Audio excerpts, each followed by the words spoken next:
A story of resilience, recovery, and making the most of second chances is what we have for you today on the Hear Me, See Me podcast. Welcome in. I'm your host, Melissa Bruner. Hear Me, See Me is a mental health awareness initiative, and we're happy to have you along as today we hear the story of Adam Cobuluis. Adam is our guest. He works for Mirror Inc. in Topeka. Welcome to you. Welcome. Glad to have you along. What do you do for Mirror Inc.? So I am a peer navigator. My office is in the Shawnee County Jail. What does it mean to be a peer navigator? I help connect clients with services such as inpatient treatment. I get them connected with sober living, connect them with other resources in the community. So how long have you been working in a jail? We started the program in February of this year. In February. What was the need that you saw? Why was it felt that it was important to have someone like yourself in the jail? So speaking from experience as a person of long-term previous incarceration, I know anytime I've ever sat incarcerated, I have always felt the need that nobody is there to support me, nobody wants to help me. And anytime I've ever had to have an assessment completed to get the treatment, I would sit for multiple months before anybody was there to connect with me. Yeah, you mentioned the beginning of the story. So let's go back to the beginning because it starts very early on. When was your history, and primarily for you, we're talking substance use disorder. What are your early memories of when and how you started using? So for me, it was wanting to be part of. I come from a family of drug addiction in the household, and I was always told to go play so everybody else could partake, and I felt as if I'm using too, I could be part of the family, and that led to starting meth at 10 years old, and it gradually increased to a daily use at 12 or 13 years old. 10 years old and you're trying meth for the first time. Yes. Do you have a memory of it? Yes. Walk us through what happened and what that was like. So they were having a New Year's Eve party, and I kept sneaking downstairs, and I was brought into the laundry room to see if I wanted to try it, and I tried it, and there was no turning back. Somebody came to a 10-year-old. Yeah. Was it an adult that should have been someone who knew better? Yes. As you look back on that now, how do you make sense of it? So for the longest time, I didn't think anything of it. It wasn't until the first time that I tried treatment in 2018, I found out I was going to have my first son.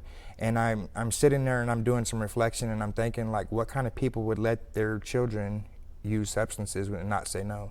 And as far as I can remember, my whole time I never had my parents never tell me, no, I don't want you to do this. And it was just not until I got older that it was just weird to me. How quickly did things escalate then? You said you tried it at 10. By 12 or 13, you were using daily. 12, I was using daily. 13, I learned how to manufacture methamphetamines because my brother was a meth cook, my uncle was a meth cook, so that's what I was around. How does that example make a difference? Because I'm not sure everyone necessarily, we talk about young people needing to have positive mentors and positive influences. I imagine you have quite the different perspective on that in order to say, yeah, absolutely, people need positive influences. We are a product of our environment. You know, those who we choose to associate with is who we're going to become. They say if you hang out with 6 millionaires, you'll be the 7th. You hang out in a barbershop, you're going to get a haircut. And so there you were, surrounded by people who were in the drug world. Absolutely. Do you have any good memories of growing up, though? I mean, before I started using, my dad and my uncles, they used to take us out camping. We used to go on tours of the Capitol, stuff like that, childhood core memories that are positive, but other than that, there's not very many of them. How is the journey, are you in contact with any of your family anymore?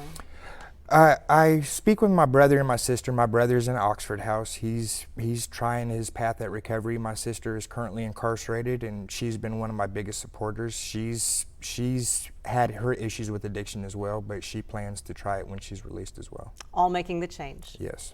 How do you come to terms with that? I think, it's hard for kids because you love your parents, and do you still love your parents? I still love my parents. They're my parents, but Yeah. as far as my mom and dad, I have little or no contact with them because they both actively still use. So take me through those formative growing up years. So by 13, you're manufacturing meth, using meth. What happened after that? Lots of incarceration and trauma. My brother was burnt in a meth lab when I was 16 years old. I was there when it happened. I helped put him out, and I went to prison my first time when I was 18. I've been in and out of prison my entire 20s, and the last time I was in prison was I was released from prison Valentine's Day of 2014, and I haven't been back to prison since. Since 2014? But I've been incarcerated. So I have multiple kids. I have older daughters that I neglected my role as a father due to their addiction. In 2018, my first son was born, and I got clean for 9 months. In recovery, I went to a lot of meetings, and I had a sponsor to say I had a sponsor, but I wasn't actively working a program recovery. So when life happened, I went back to what I knew. You know, death has always been a trigger for me. It's always been something that was hard for me to deal with. And when it happened, I just went back to coping the only way I knew how. And I had another son in this time when I had relapsed. I have both of my boys. One was born in 2018, one was born in 2019. I was arrested in 2021, and I was facing 230 months in prison. And I've never been the type of person to get incarcerated and be like, God, get me out of this. I'm going to change my life, because that wasn't me. I'd expected to spend the rest of my life in prison. But when I had these sons, I wanted to be a better person, a positive role model for them. And this last time that I was incarcerated, I made a decision: if by some chance I get out of this, if by some chance I beat this case, I'm going to change my life for these kids. And my case was dismissed due to lack of prosecution, and then I got out, and I haven't turned back since. Couple of things here sounds like they were very formative for you. First of all, seeing what happened to your brother. As we were visiting before we started recording, you shared that has left you with PTSD. You now know that there is some PTSD from that traumatic experience. How maybe did that influence, as you've learned more about yourself, how did that influence your decisions and your actions in those years, the immediate years that followed, and even today? So for anybody that is familiar with substance use, when you use meth and you stay up for weeks at a time, when you finally do fall asleep, you don't have dreams. Now, when you go to sleep on a regular basis, you have dreams, and then you have nightmares and flashbacks and of things that have happened, things that you've seen. It don't go away. It's with you forever. So you were using meth so you wouldn't Yes, have stay those awake, flashbacks stay and awake see so those I don't things. see it again, yeah. And you were very young when it happened. Yeah. What have you learned now about better ways to cope? Well, everybody's path is different. Some people can take the mental health medications. Me personally, I can't use the mental health medications because it triggers something inside of me that correlates to using. So you've learned other ways. It's just coping. I talk about it. You know, I have a sponsor, I have a mentor, and I speak with them on a daily basis. And you know, all of us bounce ideas off each other. What works for them, what works for me. What have you found is the best way to cope? Just talking. Just talking. Yeah. That's a good way to cope. Yeah. The other thing then was your son in 2018, and then your second son. Yeah. How did that flip the switch? And did it feel like it was flipping a switch? It just, like, I wanted to be the father to them that I didn't have. I wanted to be somebody they can be proud of. I didn't want them to grow up treating women the way that I treated women. I didn't want them to grow up to be somebody that they couldn't count on, you know. I wanted to be a dependable person in their life. How would you describe your relationship with them now? It's amazing. It's Yeah. amazing. Well, I'm going to be honest. They're at that age where every day is a battle, but they know that I'm there for them, and they know that I love them. And how does that even too? I think those are extra pressures. And some people might say, you know, Adam, there's some pressures going on here. Be careful. Do you find yourself having those conversations even internally to make sure, okay, I'm going to stay on the straight and narrow. This might be causing me anxiety today, but so I'm going to do this instead. No, I have a very good coping skill system, and I have an amazing support network. How important is that to relate to people that there are people around them, even if they can't see them? You know, if you can't see the forest for the trees, but it's there. You know it's there. So how do you relate to people that there are people around you who care? And how would you suggest to people to find them? Because most people would say, well, yeah, my family. In your situation, it was very difficult. And maybe tell me, how difficult was it to say, okay, I love my parents, but they can't be part of the support system because they're just not? And that's so for me, when I got into recovery and I started building these relationships with people within the rooms of recovery, I knew that I can either go this way or I can go this way. And I knew that I had this prison time hanging over my head. I had lost my kids to KVC, and I was working at doing all these things that I wasn't going to let nobody detour me from my path. Have you been able to repair relationships with your older children?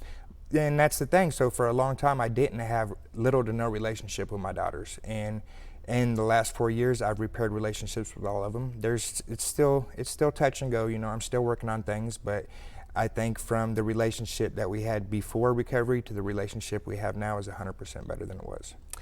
I would imagine that must be one piece of advice that I can hear from your story is that nobody should think it's easy. Yeah. How much work does it take?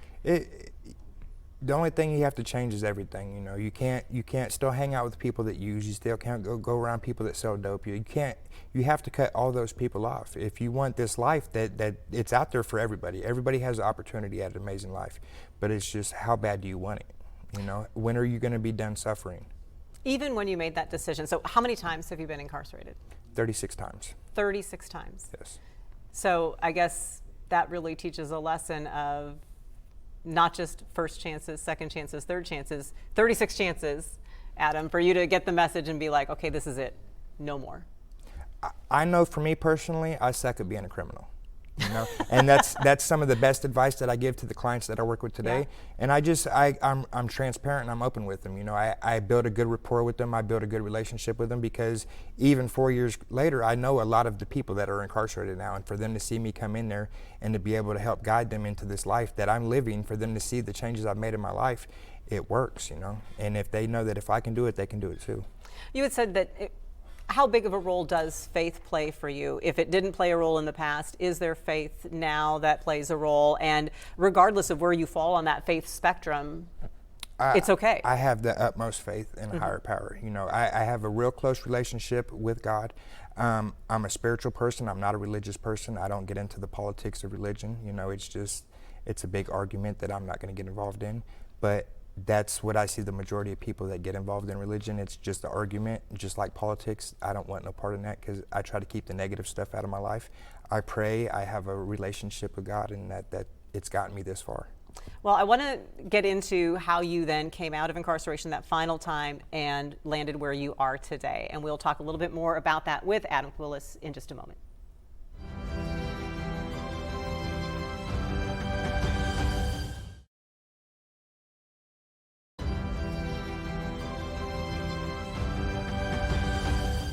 Back here on the Hear Me, See Me podcast with Adam Cobuluis of Mirror Inc. in Topeka. You are a peer counselor, incarcerated 36 times. Peer mentor. Peer mentor, incarcerated 36 times, overcome addiction. After how many relapses? Did you even count how many relapses? I've only tried recovery twice. Okay. I've only tried recovery twice. The first time that I relapsed and I came back this time, I just tried to apply and focus on the areas where I failed at last time. I got a sponsor, I worked the steps, I stay connected with my support network, and I stay away from people that actively use. When you came out of incarceration that last time, and again, it was a case in, did you say 2021? 2021. 2021, and you said, okay, if I get released, you're going to make the change. Yeah. Did you end up at Mirror Inc. as a client? So my kids were in KVC custody. I knew working with KVC that outpatient treatment or some sort of treatment was going to be required of me. I got enrolled in outpatient treatment. I successfully completed it. They tried to kick me out after 4 months, but my KVC case was still going, so I told them I wasn't going to leave until my KVC case was done. And I did outpatient for 9 months, 3 times a week, 3 hours a day. And how did you end up at Mirror Inc.? So after I got full custody of my kids back, KVC did an article about me. They put me on the cover of a magazine, and somehow or another, Melissa Goodman ran across it, and I was told or suggested that I should probably do a podcast with her because I have an amazing story, and other fathers going through the same things need to hear it. And I did the podcast with Melissa, and she just, after the podcast questions, like our conversation before, she asked me, she said, so where do you see your future at? And in the meantime, I'd been going into Mirror, volunteering, doing service work, speaking with the clients, and I told her I really enjoy doing that. I enjoy giving back to the recovery community, and she said, well, would you like to work here? And I never thought that would ever be an opportunity for somebody like me, and I she said, fill out an application and use her as a reference, and I had the job a month later. Amazing, amazing. What do you get out of it? Just gratitude, being able to be of service and be able to see other people that I know that came from where I come from, when the light lights up in their eyes and they finally start doing the things that they need to do, and seeing them get their kids back, seeing them get their driver's license back, seeing them get their first car, seeing all these amazing promises, what they're called in recovery, there's no other feeling like it. How much do you feel like you had to prove in order to get your kids back? I just stayed consistent, I did everything that was asked of me. They asked me to do a parenting class, a mental health evaluation, a psych evaluation, and outpatient treatment. I did 6 parenting classes. I stay involved. As of today, I'm the chairman of the Shawnee County Parent Advisory Committee, which is a program that helps parents in early recovery navigate parenting with their children, because realistically, a lot of us have no idea how to be parents.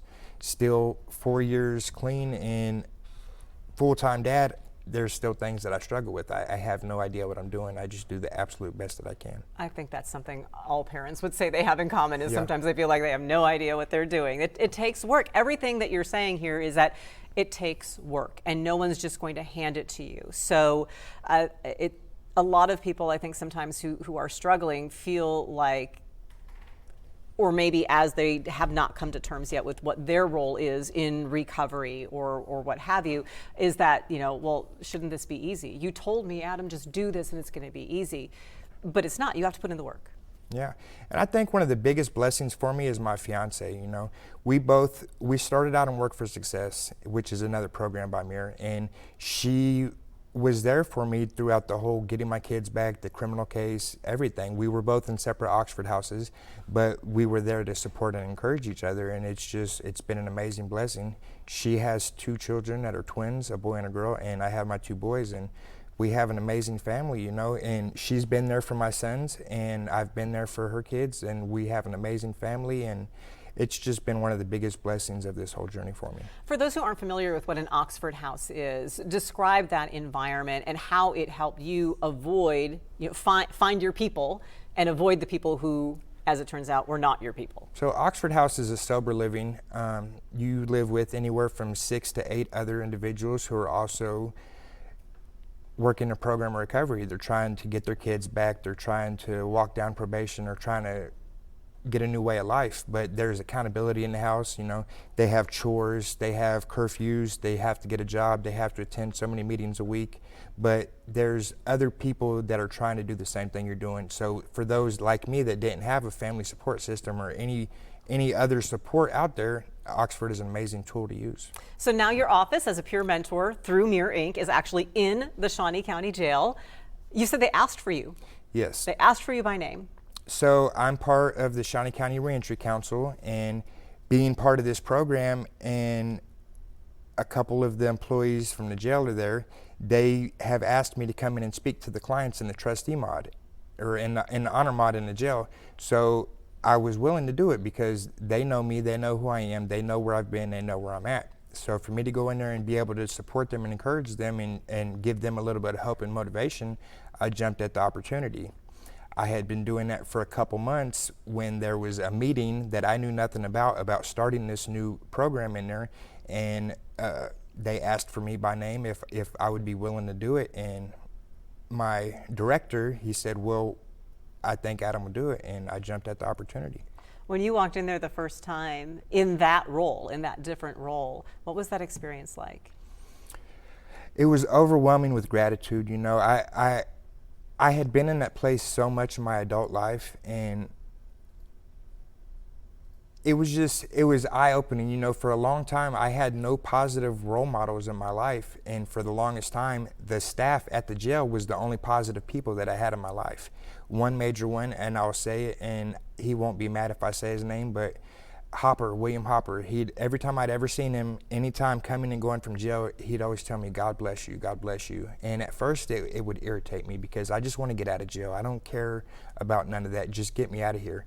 And it wasn't until I got clean this time that I'm sitting there and I'm thinking, when you clean and you start staying away from everybody and you're staying to yourself, you have a lot of time to think. And you know, I reached out to him and I said, thank you for having faith in me until I could have faith in myself. And we've built this amazing relationship, and it's just glad to have people like that in my life.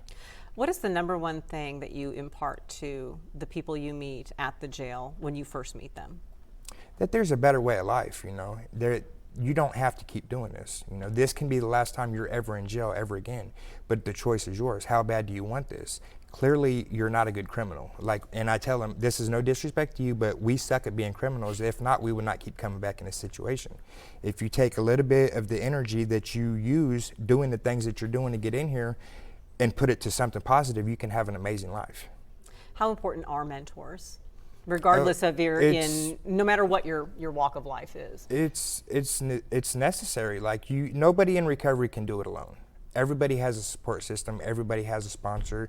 If you want to succeed, I'm sure when you started doing this, you had somebody guide you and show you the way. It's just very important. For you,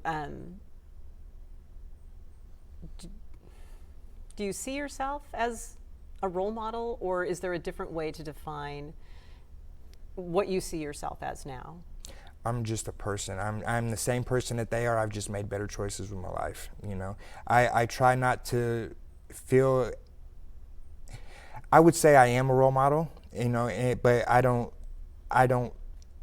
How do I say it? I don't think that I'm better than anybody. I'm just the same as you. You know, you can be the same person that I am today, but it's just the choices that you make. How can we help people to prevent making the bad choices in the first place? And I suppose in your case, I mean, we got to go way back and work to ensure that nobody's growing up around the situation that you grew up in. Yeah, I think in every case is different. You know, every case is different. Some people come from good homes and lead down the same path that I went, but it's all situational. Everybody's case is different. I think once they see that there's nothing positive comes out of that life, once they finally realize it, then they'll start making the right changes. Who believed in you? And when people don't think someone believes in them, how do you get them to keep going? Because I imagine some of the people you encounter in jail, and perhaps you were in this same situation one of those 36 times, you thought, well, what does it matter if I get out? What does it matter if I start making better choices? Because no one believes I'm going to make good choices, so therefore I might as well just make bad choices. You know, how do you convince people to keep looking until they find that person that believes in them? Even if it just has to be you. I try to give everybody the most amount of support and encouragement I can get, you know. Even if it makes people feel uncomfortable, I'm very big on I love you. Mm-hmm. You know, I tell everybody I love them because with the amount of death and loss I've experienced in the last 4 years with people overdosing off fentanyl, you know, today could be the last day I see you for all I know. And a lot of the people are overdosing and they're not knowing they're doing fentanyl. But I think the biggest person that I could say that has believed in me, and he's believed in me the whole time, and I'm going to drop another name and he's not going to care, but it's Nick Casarona. You know, I've known Nick for several years, and even when I relapsed and I went back out, Nick has been in recovery years longer than I have, but he was the one person that always reached out to me, and he says, I hope you make it back. You know, he'd always reach out to me to make sure I was still alive, to check on me. And when I got out this last time, and the first phone call I made was to Nick, and you know, he's pointed me in the right direction the whole time, and I ain't turned back yet. Why do we all need to believe in second chances?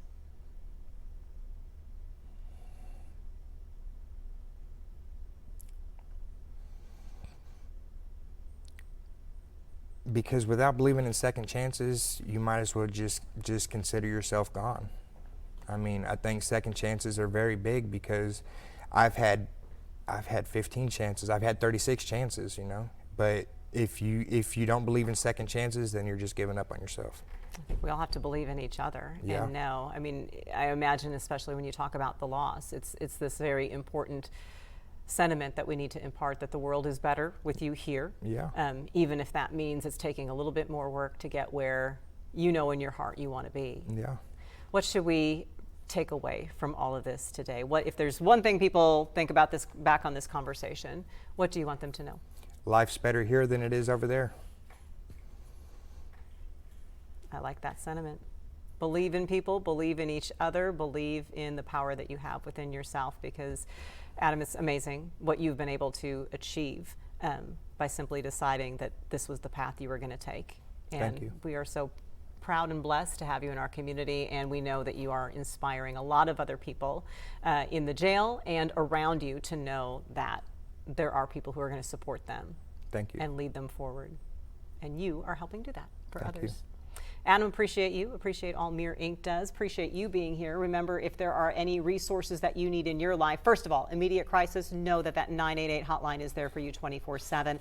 And if you go to WIBW.com/HearMeSeeMe or your local area's special pages, you will find a whole list of resources like Mirror Inc. and other places around that are there for you to support you. And if nothing else, always remember from both Adam and myself that we hear you, we see you.